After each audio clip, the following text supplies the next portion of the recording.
आज कितने लोग खुश हैं?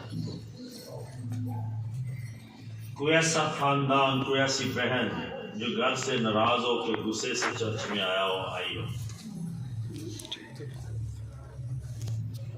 चले, खुदा का शुक्र है, आप खुशी शादमानी से चर्च आते हैं। खुदा आपको बरकत दे। आए यीशु मसीह के लिए जो आसमान को छोड़कर हमारे दरमियान है, जोर से ताली दे, कितना जोर आपने।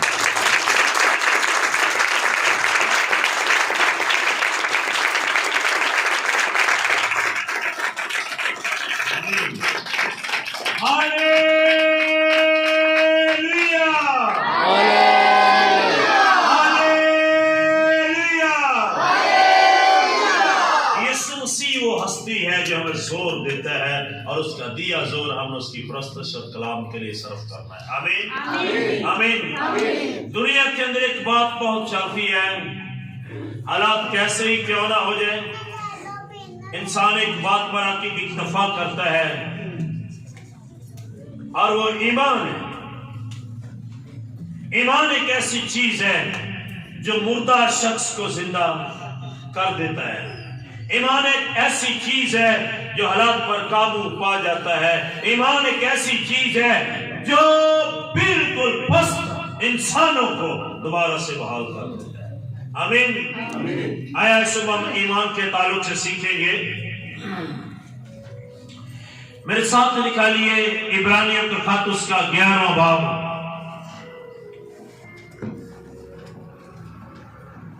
इब्रानियों का खत उसका 11वां बाब और उसकी 6ठी आयत।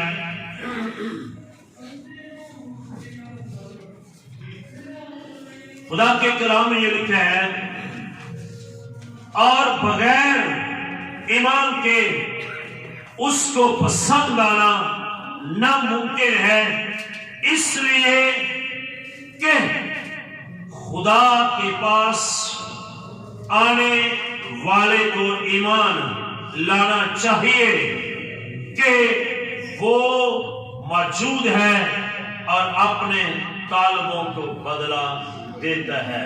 आमीन। खुदा के कलाम के सबब से हम सबको बरकत मिले। बोलो आमीन आमीन आमीन।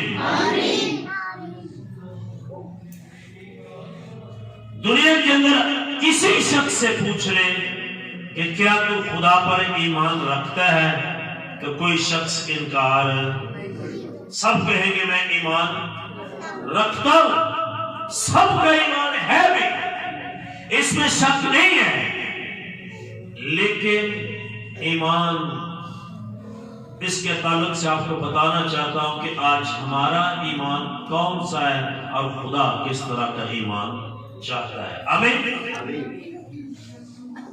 ईमान की बहुत सी किस्में, देखा देखी का ईमान,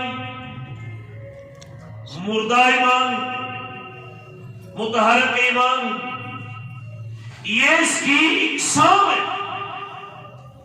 जब आप कलाम सुनोगे तो अपने आप पर अप्लाई करना कि मेरे अंदर कौन सा ईमान है।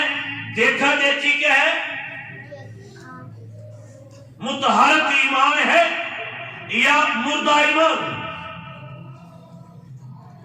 ईमान वो चीज है जिसके बारे में यीशु ने कहा था, आपको पहाड़ जितना ईमान नहीं चाहिए, आपको जर्रे जितना ईमान चाहिए। पहाड़ चला जाएगा, अगर पहाड़ जितना ईमान हो तो जर्रा भी नहीं लेगा। ईमान कितना होना चाहिए? के दाने। लेकिन हो जिंदा ईमान, मुतहरक ईमान, मुर्दा ईमान नहीं। मुर्दा ईमान, मुतहरक ईमान और देखा देखी का ईमान। देखा देखी का ईमान क्या है? बाज़ औक़ात आप चर्च में जाते हैं, कलाम सुनते हैं, कोई शख्स दुआ करता है और लोग शिफा पाते हैं, और आप भी ये कहते हैं उसने भी यीशु नाम से दुआ की और मैं भी करता हूं। और जब आप दुआ अगर वो शख्स काम करता है तो फिर जलाल जाहिर होता है। और बाइबल मुकद्दस में एक वाक्य लिखा हुआ, हवाला जात नोट कर ले।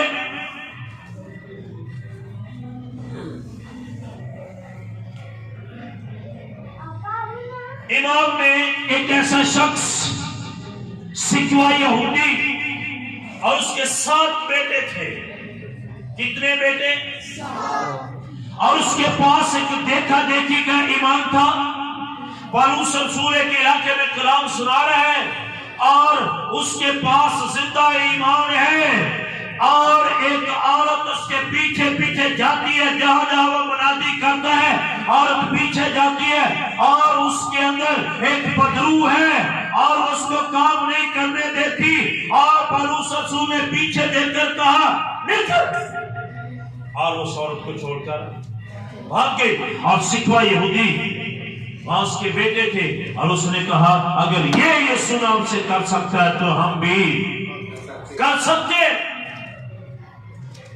वो भी एक बदरू गिरफ्ता के पास गए, दुआ करना शुरू कर दी, और बाइबल बयान करती है अंदर से बदरू बोली, अंदर से बदरवा ने जवाब दिया हम यीशु को भी जानते हैं, पौलुस को भी जानते हैं, और तू कौन है? और लिखा है कि बदरू ने उनके कपड़े फाड़ दिए और उनको नंगा वहां से भागना पड़ा।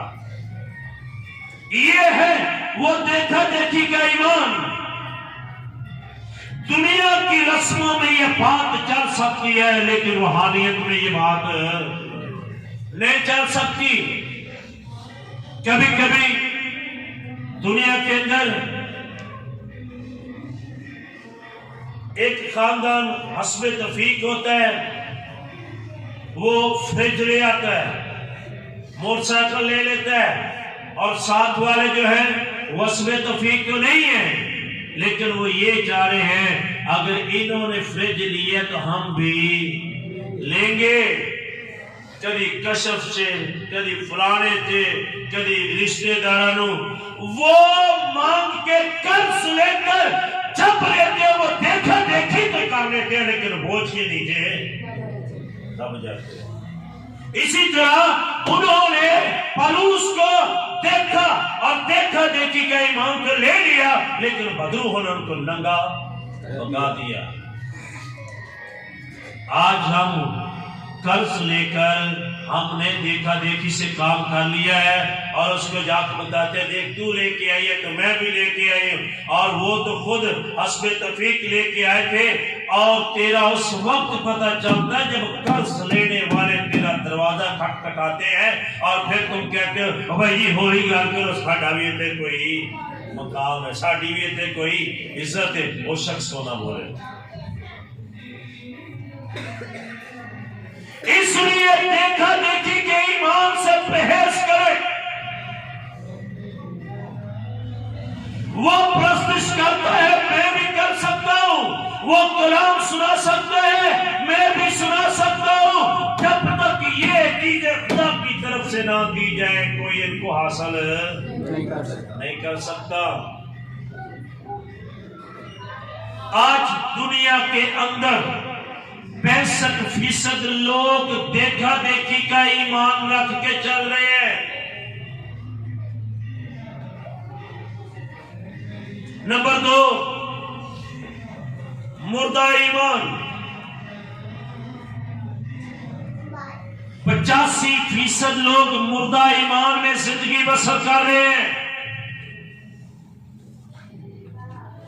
जिनके पास मुर्दा ईमान है उनके काम भी मुर्दा है, जिनका ईमान मुर्दा है उनकी रवशें मुर्दा है, उनके खानदानों में मुर्दा काम होते हैं, उनकी जिंदगी में मुर्दा काम होते हैं। वो ऐसे ऐसे काम करते हैं जिनको बाइबल करने की इजाजत अगर उनकी जिंदगी में है, वो खुदा पर ईमान रखते हैं, लेकिन मुर्दा ईमान है, जिंदा ईमान नहीं है।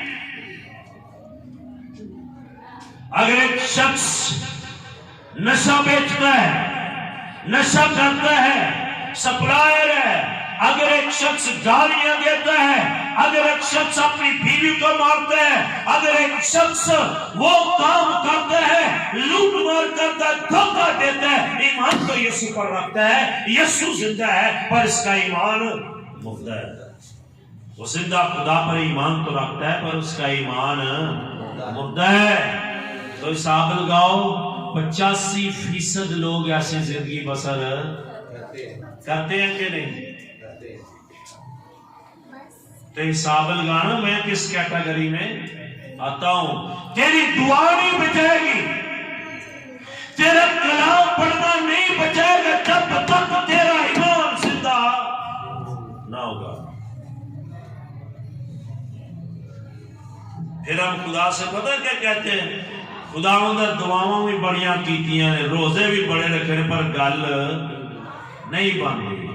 जे गल मुर्दा ईमान ना बनती होंदी ते 10% अंदरां च होंदे ते 85% खुदा दे नाल होंदे। अज 10% खुदा ने, 90% मुर्दा ईमान।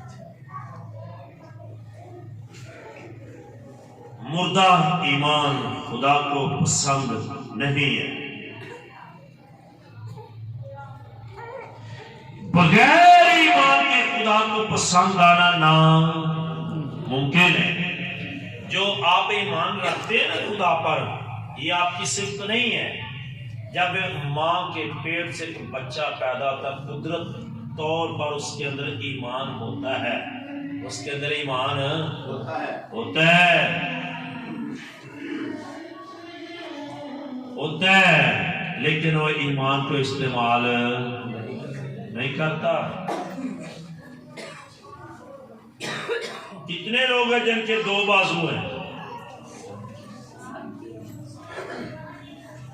सबके 2 बाजू हैं। ये आपने नए तो नहीं लगवाए, जब मां के पेट से आए ये बाजू तुम्हारे साथ आए हैं। अगर कोई शख्स आपको कहे कि आप दौड़ो, तो किस तरह दौड़ोगे? ऐसे करोगे कि नहीं? और जितने ज्यादा बाजू को इस्तेमाल करोगे आपकी दौड़ बढ़ेगी। अगर तुम इस तरह बाजू को करके दौड़ो तो कितना दौड़ सकते हो? दौड़ोगे तो सही, लेकिन स्पीड नहीं है। ये खुदा ने आपको इस्तेमाल करने के लिए दी है, ये खुदा ने आपको बांधने के लिए नहीं दिए। आपके अंदर जो खुदा ने ईमान रखा था इस्तेमाल करने के लिए दिए हैं। आप जब से पैदा हुए हैं वो ईमान तुम्हारे अंदर है, लेकिन ईमान को इस्तेमाल नहीं किया, वो अंदर होते होते मुर्दा हो गया है। तो क्या फायदा है? दुनिया में एक मिसाल है, अम्माई के मोटरसाइकिल है, कार है, फ्रिज है, ओवन है, कोई भी चीज ले लो, अगर तुसी इन चीज़ों को इस्तेमाल करते रहोगे तेरी जिंदगी वादी है कि घटती है? वादी है कि नहीं? अगर तुसी एक चीज लिया बिल्कुल बौन करके खिलार दो, खराब हो जाती है कि नहीं? 50-50 साल 35-35 साल साड़ी उम्र होगी, साड़ा ईमान साढ़े अंदर बाउंड है, तो बाउंड चीज खराब ही होनी है कि नहीं? साड़ा ईमान खराब है, मुर्दा ईमान है, इस्तेमाल नहीं करते। इस्तेमाल करें, इन भाषणों की तरह इस्तेमाल करें, तेरा ईमान हिलेगा, तेरा ईमान जिंदा होगा। जिंदा हिलते हैं, मुर्दे हिलते नहीं है। हमारे अंदर कौन सा ईमान है? बोलो की है केड़ा ईमान साडे अंदर? मुर्दियां को काम कभी भी नहीं दे। जिंदा ईमान रखो, हरो, इस्तेमाल करो। ये ईमान खुदा ने इस्तेमाल करने के लिए दिया है, रखने के लिए नहीं है। बहुत से लोग हैं, मेरे घर में कलाम है, वो ऊपर पड़ा है, कपड़ा लपेटा हुआ है, ऊपर रखने के लिए नहीं दिया, खुदा ने पढ़ने और इस्तेमाल करने के लिए दिया है। आज मुर्दा ईमान लोगों की जिंदगी में काम कर रहा है। आज से तकरीबन 10, 12 या 25 साल पहले एक स्कीम चली थी, अगर आपको याद हो। वो आपने सुना होगा कि हमने देखा कि एक रोटी तैरती आ रही थी, किसी ने उस रोटी को पकड़ा, उन्होंने उसको देगचे में रखा, ये किया, उसको बंद कर दिया। थोड़े दिनों के बाद वो रोटियां जो रुपया बन जाती। कभी खबर सुनी थी आपने? सुनी थी, जो बुजुर्गों को पता है। ये 15-16 साल पहले है। फिर उन दिनों में एक ग्रुप चला था, बहनों का ग्रुप था। वो घरों में आते थे, सादा लोग, बहनें जो होती थी मुर्दा ईमान रखने वाली, उनके पास आती थी। एक, अगर तेरे पास सोना है तो मुझे दे, मैं तेरे सोने को बांध के रखूंगी, 27 दिन 17 दिन पेटी में रखना, जब तू खोलेगी तेरी पेटी सोने से भर जाएगी, नोटों से भर जाएगी। ये भी एक सिलसिला चला था और अक्सर औरतों ने ऐसा किया। उनके पास जादू होता था, वो अक्लमंद थी और आती आपका सोना लपेट लेती थी और आपके सोने वाले हिस्से में मट्टी को बांध देती थी। न इसको हवा लगने देना, न इसको देखना। 17 दिन बाद या 12 दिन बाद इसको रख दे, फिर भी उसको जब खोलेगी तो ये कसरत से सोना। तो 17 दिन जब बंदा अपने मुल्कों में बाहर चला जाता है कि नहीं, 17 दिन के बाद एक घर में उस बहन ने खोला और मिट्टी पोर के मिट्टी हो गई। आदि पातशाह मैं लुटी गई। तो मैं कहा जिन्हें खटदी हो तो पादरी नहीं है दसिया, लुटे जाओ तो खुदा को, लुटाए जाओ तो इंसाना को। मुर्दा ईमान के पीछे ना भागो। लोग पीरों के पास जाते हैं, तेरा काम बन जाएगा, तेरे पैसे बढ़ जाएंगे, दौलत तेरे घर में आ जाएगी। पीरों ने कमियों, अगर दौलत उन्होंने बात जानती तो ਤੁਹਾਨੂੰ की लोड़ है लोगों ने सदी अपनी क्यों नहीं बताते? मेरे पास मुवक्किल है, 5000 में मुवक्किल ले लो, बैंक के सारे पैसे निकाल कर तुमको दे दोगे। बुढ़े पीर, तेरा हाली उसरे चलता तीर, तेरे घर बैंक ने पैसे क्यों नहीं लेके आए? सारे लोग जाने ने ना कोते नहीं तो जाके खुदा दा बड़ा शुक्र बाप बेटा रूह कुदस इंज आमीन करते हैं। जे किडे भगत ने वो 85% मुर्दा ईमान वाले शामिल ते शायद इस जमात विच बैठा ही हो। ये मसीह को भी नहीं छोड़ते और बापों को भी नहीं मोड़ते, रहिंदे विचकार ने। उंज तुहाडे कोल गल्लां सुनो, तुसीं आखोगे और 2 कश्तियां के पैर रखने वाला बंदा पार हो जाता कि नहीं? ते जेडे बाबियां भी जाते साडे भैन भरा ने कौन ने? दुनिया तो नहीं है, पाकिस्तानी ने। ये मुर्दा ईमान है। जिंदा ईमान वाला भूखा मर जाएगा, पर वो यीशु से हटने वाला नहीं है। वो जानता है कि इस दुनिया के दुख आसमान की खुशी से खारे नहीं है। वहां मैं तेरे आंखों के आंसू पूछ दूंगा, वहां ना भूख होगा, ना काल होगा, ना रोना होगा। वहां यीशु का जलाल होगा, उसका चेहरा देखेंगे, प्रस्तुत करेंगे। वहां दुनिया की कोई ऐसी भूख काल वाली बात नहीं होगी। यीशु होगा और हम होंगे। इस दुनिया के दुखों से वहां की खुशी ज्यादा भारी है। साडे लोग कहते हैं इतने रज रूज कर ली अगे ना फिर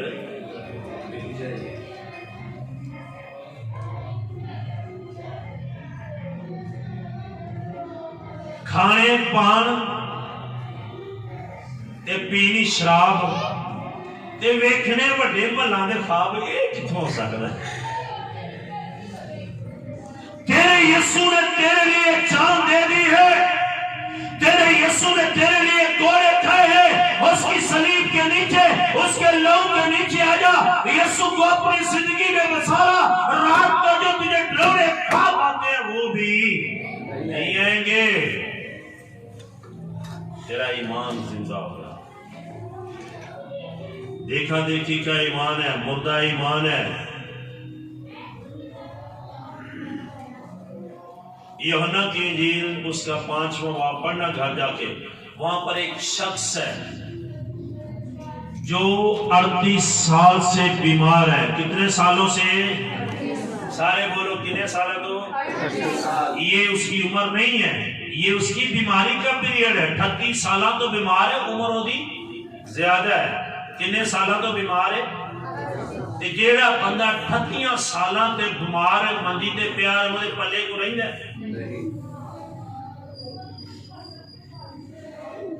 ओही बाप छोटी उम्र के बच्चे दे मुंह च नवाले पांदा है, ओदी जुत्ती साफ करके देता है, उन कपड़े पांदा, कंघी करदा, टाई लादा, मोटरसाइकिल ते पांदा, स्कूल छड़ के आंदा। आंदे ने कि नहीं? करदे हो कि नहीं? बाप बीमार हो गया, अब वो बेटा नजदीक भी नहीं आता।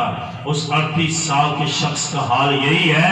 वो बैती हसदा में 5 बरामदों वाला वहां पर एक हाउस है, और उसके घर वाले जब उससे थक गए हैं, उससे बिल्कुल बेजार हो गए, उन्होंने भी उठाया और वहां बैती हसदा के पास उसको छोड़े।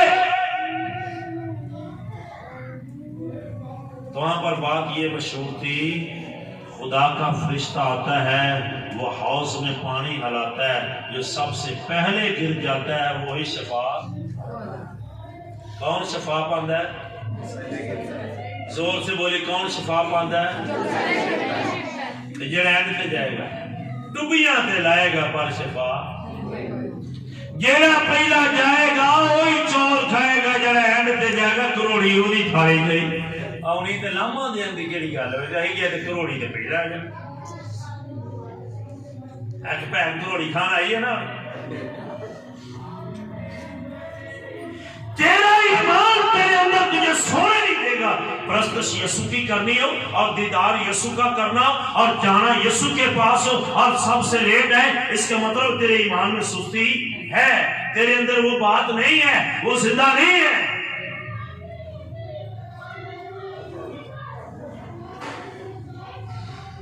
साल का बीमार शख्स, सुनिए, आपके ईमान के अंदर ये भी बात आने वाली है और है जो मैं सुनाने लगा हूं।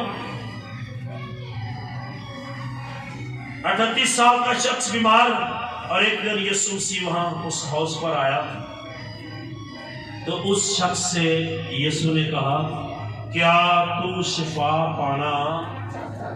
क्या तू शिफा पाना? तो क्या कहा उसने? क्या कहा उसने? गौर से सुनिए जो बात बताने लगा।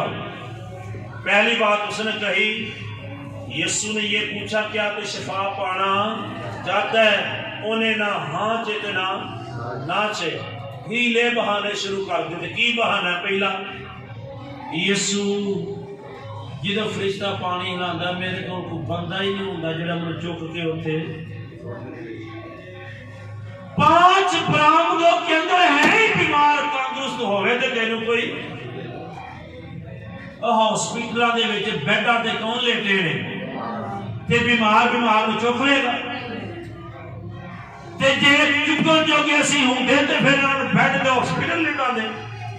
किदों लैके जाईदा हॉस्पिटल? जो अपने वसों गल ओदी खड़ी है। इसी तरह उसके माँ बाप ने भी वहां पर, उसकी औलाद ने वहां पर उसको भेज दिया और वो पहला बहाना लगाता है, ऐ यीशु मेरे पास कोई शख्स नहीं है जब फरिश्ता पानी हलाए तो मुझे उसमें डाल दे। तो सवाल क्या था? क्या तू शफा पाना? जवाब की है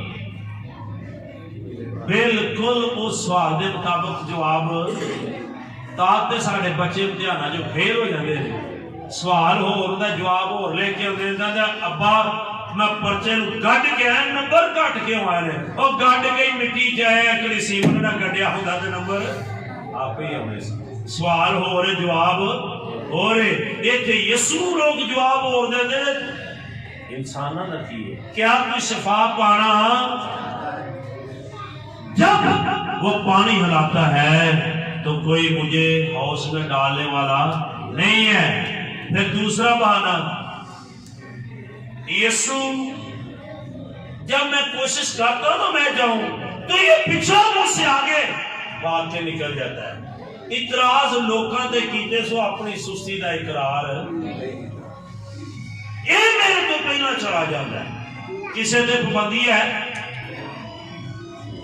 मेरा दिल ते करदा मैं पहली लाइन च बवां ते मैं आना ही पिछों आं ते मेरे आउण तो पहली लाइन में जगह मार लई है। और पहली लाइन च बहन वास्ते पहला ही आना पवेगा। हाउस च डिगन वास्ते हाउस के कंढे ते बहना पवेगा। मंजी ते तू छड्डदा नहीं ते किस तरह हाउस दे विच तू डिगेगा। मुझे तू लेके जाने वाला नहीं है और ये मुझसे पहले चला जाता है। आज भी बहुत सारे क्रिश्चियनों के अंदर हीले बहाने की बदरू ने राज किया हुआ है और यही वजह है अपने मोजे से, अपनी शफा से, कलाम लेने से, अपनी बरकत लेने से वो कसर घरों में सोए पड़े हुए हैं। क्रिश्चियनों के अंदर ये हीले बहाने की बदरू के नहीं। कोई हाथ खड़ा कर सकता कि मेरे अंदर भी है? करो हाथ खड़ा, किसी के अंदर है? कोई नहीं बचेगा अगर आप सच बोले। मैंने कहा कि जिंदा ईमान हरकत करता है, वो सुस्ती नहीं लाता। जिंदा ईमान में जीना सीख जाए। मैं कहता हूं हालात कैसे क्यों ना तुम्हारे ईमान को हालात पार नहीं कर सकते। इन्हें दिनों से इन्नी महंगाई है, माफ कर दो, सारे ने चीखा वजदियां भी कि नहीं वजन नहीं है ना। तो कोई बंदा हाथ खड़ा करके दसे कि खुदा ने यीशु ने मुझे रात भुखिया सवाया ते चीखा क्यों मार दे। और जिनिया चीखा मार दे कभी घुटने के बाल होकर दुआ करो जो रिज़्क़ तुम्हारे घर च नाज़ कर दे। चीखा ते जोर लाते हो, दुआ वाली सुस्त हो जाते हो। दुआ करन बैठे हो, बेड ते बैठे, मंजी ते बैठे, थले बैठे, 3 मिनट तो बहुत दुआ नहीं होती तो हंगलाटा होना शुरू हो जाते हैं कि नहीं। ते आटे च लैन लगी हो सारा दिन उत्ते खलोते रहते, बहन ते भी दिल नहीं करता। यही ईमान है ना साਡਾ जिंदा ईमान। मैं आपको बताने लगा, बात गौर से सुनिए। आने वाले दिनों में आपके मुल्क पाकिस्तान के हालात और ज्यादा बदतर होने वाले हैं। महंगाई और डबल जाएगी। क्रिश्चियनों, महंगाई की तरफ आप ध्यान ना दो, महंगाई की तरफ ध्यान ना दो। यीशु मसीह की सलीब पर और लटके हुए यीशु पर ध्यान दो। अगर वो बियाबान के अंदर इस्राएल को खाना दे सकता था, आज तुमको भी दे सकता है। अपने ईमान का इस्तेमाल करना शुरू करें, आपके घरों में कभी रिज़्क़ कम नहीं होगा। आमीन। जितना ना उम्मीद मुर्दा ईमान की बातें करते हो, जिंदा ईमान की बातें करना शुरू कर दो। 38 साल के शख्स को खुदावंद ने शफा दी, लेकिन वो बहानों से बाज नहीं आया। जिंदा और मुतहरक ईमान क्या है? जिंदा ईमान वो है, जिंदा ईमान से मौजज़ात वो कुव्वत है। जिंदा ईमान से खुदा को जलाल मिलता है। ऐसे सारे दुआ भी कर देने हमारे बाप सवेरे उठ के सिगरेट में मुंह में लाई होती है। मैं तो ईमान ना कहना, थोड़ा ईमान मुर्दा जिंदा चेका सवेरे उठ कर दे हमारे बाप तुझे आसमान पर शाम बीवी को कड़ कड़ गाला खोते घोड़े वो सामने खड़े कर देंगे, ओदा भी ईमान मुर्दा है। कोई ओदा ईमान जिंदा नहीं है। यकूब के खत के अंदर ये बात लिखी है, कौन सा कुआं है जिसके अंदर से 2 तरह का पानी निकलता, मीठा और खारा पानी निकलता है।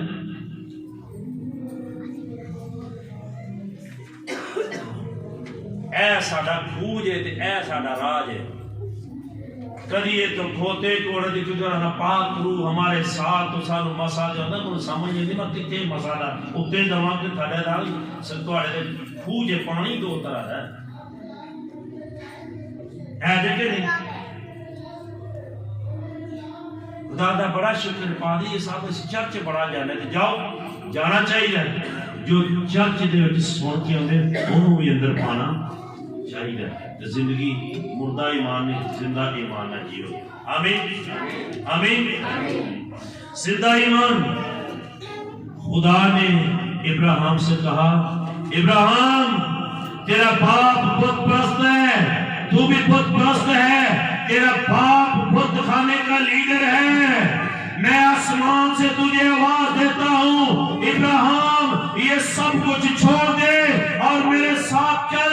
मैं बियाबानों में तुझे लेके चलूंगा, जिस मुल्क में लेके जाऊंगा वो मुल्क तेरा होगा, धरती तेरी होगी। तेरे बाप ने मट्टी और चूने के पुतों को खुदा माना है, तू जिंदा खुदा को खुदा मान। खुदा अपना जलाल भी तुझे देने की कुदरत है। जिंदा ईमान वाले खुदा का दीदार करते हैं, मुर्दा ईमान वाले मरिया दोबारा दोबारा मिलते हैं। राती मैनू ख्वाब आई ते मेरा 10 साल तो पहला भरा मरिया या चाचा मरिया, मैं कभी नाम राती ख्वाब से मेरे वो आ गए आउंदे जे के नहीं। जाओ बाइबल को पढ़ के देखो, इब्राहिम सोता है तो खुदा आता है, याकूब सोता है तो ख्वाब में यीशु से जंग कर रहा है, करता है कि नहीं? तो साढ़े ख्वाब च कौन होता है?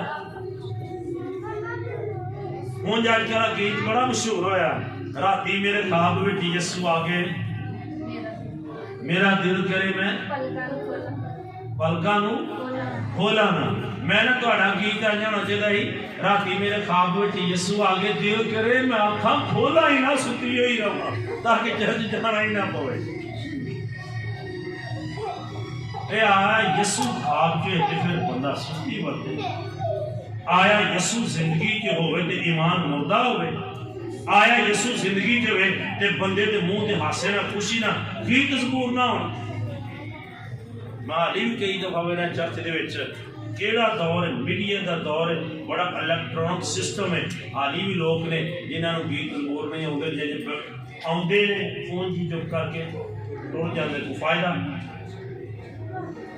अनपढ़ बंदे ने भी टच मोबाइल फड़ा दो कि इनू ऐसे करना सीख जाता है, तो यार जरूर क्यों नहीं तुम्हारा चर्च में खुदा की प्रस्तुति के लिए तेरा मुंह क्यों नहीं खोलता? तेरे घर में तेरी जुबान, तेरे घर की आवाज खुदा के लिए क्यों नहीं होती? क्योंकि तेरे अंदर जिंदा ईमान नहीं है। जिंदा बोलते हैं मुर्दे कभी भी। आज सुबह मैं आपको ये कहूंगा, देखा देखी का ईमान छोड़ दे, मुर्दा ईमान भी छोड़ दे। जो तेरे अंदर खुदा ने पैदाइशी तौर पर ईमान रखा उसको इस्तेमाल करना शुरू कर दे। तेरे बाजू खुदा ने तेरे फायदे के लिए दिए, तेरे अंदर जो ईमान खुदा ने तेरे फायदे के लिए दिया है। अगर तू बाजुओं को बांध कर रखता है तो ये हमारी अकल है, ये हमारा अपनापन है। अगर हम इनको इस्तेमाल करेंगे तो दौड़ में जीतने के चांस है। अगर तू अपना ईमान इस्तेमाल करेगा तो कल तू भी जिंदा ईमान रखेगा, खुदा की बादशाह का फर्जंद बन जाएगा। मेरे भाई, मेरी बहन, मेरी बेटी, दुनिया में लोग आते हैं ये करो वो करो, अमीर हो जाओगे, नहीं हो सकता। अगर वो हमें अमीर करना चाहता है तो वो खुद अमीर क्यों नहीं है? बाहर उड़ाने के लिए ना बोर्ड के दरख्त ना फुटपाथ से वो तोलिया वाला बैठा ना फाइलां कटन दिया है, वो हथ वेखना तली वेखना बैठा होंगे, वो वेखन दिया होंगे तो वह एक फायल तो कहता तेरे हालात है जो हो जाते, तू अमीर होएगा, हथ वेखना बोले बोले बोले हो क्या कमाल यार, तू तो अमीर है। अपनी तली भी वेख ला यार, तेरी तली बोर्ड के थले तू फुटपाथ से बैठा, लोगों ने छुड़िया क्यों नहीं? खबरदार, ये तुम्हारे ईमान पर पर्दा डाल रहे हैं, ये तुम्हारे ईमान पर पर्दा डाल रहे हैं। उठिए, उनको बताइए तेरे हाथ की लकीरें देखने से हालात नहीं बदलेंगे, हालात बदल जाते हैं यीशु तेरे। बोलिए हालात बदल जाते हैं यीशु तेरे। यीशु को जिंदगी में बसा लें, ईमान जिंदा हो जाएगा। जब ईमान जिंदा होगा तो फिर वो बात होगी, तो किसी पर भी ईमान जिंदा ईमान के साथ दुआ कर दे, तेरी दुआ में भी खुदा काम कर दे। आमीन। आज सुबह सबसे पहले सोचने वाली बात ये है, मैं देखा देखी के ईमान में हूँ, मैं मुर्दा ईमान में हूँ या मैं जिंदा ईमान में हूँ, ये फैसला आप पर है। आने वाले दिनों में महंगाई होगी और बहुत ज़्यादा होगी, आपकी सोच से ज़्यादा होगी, लेकिन उम्मीद यह है कि खुदा आपको भूखा मरने नहीं देगा। लेकिन मैं ये भी नहीं चाहता कि आप ही रोटी खाओ। अगर आप रोटी खाते हैं तो ये कोई बड़ी बात नहीं है, भूखा मरने नहीं देगा। तेरा ईमान इतना हो जाए कि लोग मेरे घर से भी लेकर जाएं तो ये भी खत्म ना हो, ये है ईमान। काल के दिनों में बेवा के घर से सारा मोहल्ला खाता रहा कि नहीं? कली तो नहीं खाती रही। ईमान का केड़ा सी? देखा देखी ना मुर्दा ईमान सी। केड़ा ईमान सी? जिंदा। तो शोहर मुर्दा वो मर गया सी और तुहाडे ते अली जिंदा ने ते क्यों इंज करदे हो? तुसी ते बेवा नहीं सहागों नु ते सहागना दा ईमान कितना होना चाहिए? वादरी साहब तो की दसीए ऐसे मंगाई, मैं भी इत्थे लगा फिरना, दसन की लोड़ नहीं, मुझे पता है। लेकिन जिन मैं ईमान ना जीना तुसी भी जियो, कभी भुखे खर्चे दुनिया के रज के करते हो। जो रब की वारी होती है भाई साहब तुहानू की दसिया ना दसो यार, कुछ भी रब नू सारा ही आए आज कहें क्या खुदा मैं जिंदा ईमान, हालात पर काबू पाने वाला ईमान। यीशु आपकी जिंदगी में काम करेगा। जो जिंदा ईमान रखते हैं उनके लिए लिखा है, उनका ये ईमान होना चाहिए कि खुदा यहाँ मौजूद है। उनका ईमान ये होना चाहिए कि जिधर मैं खड़ा हूँ यीशु वहां पर मौजूद है। यीशु चर्च में मौजूद नहीं है, यीशु बाहर भी मौजूद है, ऑफिस में मौजूद है, घर में मौजूद है, बस में मौजूद है, मोटरसाइकिल पर मौजूद है, पैदल फुटपाथ पर मौजूद है। जहां तू जाता है वहां मौजूद है। जब तू नशा करता है तो यीशु वहां पर भी मौजूद है। जब तू सिगरेट पीता है तो यीशु वहां पर मौजूद होता है। जब अपनी बीवी को मार कटाई कर रहा है वो वहां पर भी मौजूद है। वो ही मुझे देख रहा है। ये ईमान चाहिए, खुदा हर जगह मौजूद है। आए अपनी आंखें बंद करें, सोचिए बातों को। खुदा आपको बरकत